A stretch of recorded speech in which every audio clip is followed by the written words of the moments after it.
आज दहीहंडीचा पक्का मोठा सोला म्हणून सगळी पोरं झालती मैदानात गोला. नाही जमला पण तुम्ही जमून जा, ॲडजस्ट करा. यो बघ ऋत्यादा आम्ही वसर करता बॅनर घेऊन उभं आहे.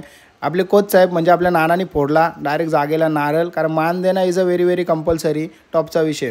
त्यानंतर बेंड नसलं तर भाई पोरांना जोश नाही येणार, जोश नाही आली तर मजा नाही येणार, माहोल वाटणार नाही. बासरी बेंड होतं. जयदा नाचायला लागला दहीहंडीची ट्रॉफी घेऊन. तू बोला हंडी नाही पोरली, ट्रॉफी कुठली आली, चोर दहीहंडीचा पहिला प्राईज भेटला आम्हाला. त्याच्यानंतर मग काय पोरा चालली वरती बारक्यादा जयेशदा वरती बारक्या व्हायला नारळ भेटत नव्हता, भाईने डायरेक्ट डोक्यानंच फोरले अंडी. गंभीर विषय. पोरा सगळी नाचत नाचत निघलेली गावदेवी मंदिराच्या वाटेकडं, कारण तिकडंच 2 दहीहंड्या डचल्यान. त्याचा विषय दुसरा आहे, सांगतो तुम्हाला. गावावरा मोठा आहे, खपता खप्पन आहे.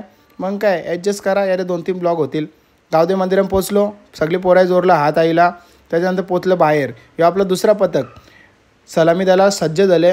7 रनची कडक अशी सलामी देणार आहेत ना. आपलं जेवढं पण बारकं गोविंद वरती गेलं थोडं पण घाबरत नाही. ही बघा कडक अशी 7 आलाची सलामी. त्यानंतर मग दहीहंडी पोराची वेळ आली, घेतली दहीहंडी. भाई इथं रिक्स नाही, इथं नारळानंच पोराचा भाई बोलतो. मग काय फोरली नारळान फोरली. त्याच्यानंतर खाली बेंड वाजायला लागलं. आपली पोरं काय ऐकतान का, हे रप्पारप नाचायला लागलं भाई. मॉल यालाच बोलतात. तुम्हाला काय बोललो, बेंड नसली तर मजा नाही. एक दुसऱ्याला खांद्या घेऊन फुल नाचताना आम्ही वसरकर टॉपचा विषय. प्रमुख पाहुण्यांच्या हातात ट्रॉफी देऊन झाला सत्कार गोविंदांचा. दोन्ही गोविंदांचा एकदम सत्कार प्रॉपर झाला. त्याच्यानंतर वाजत गाजत आमच्या गावात सगळ्या दहीहंड्यामध्ये जे जे मंदिर आहेत ते दहीहंड्या असताना आपल्या त्या फोडण्यासाठी सगळं निघलं. बुटाबाई बोलतं आम्ही 14 धरलवलं. 14 म्हणजे 7 7 आमचं, म्हणजे गाव आमचं एकच आहे ना, एकी ऑन टॉप आहे. आणि व्हिडिओ तर रास मोठी होणार आहे, म्हणून मिनी ब्लॉगचं मी 3 पार्ट बनवणार आहे.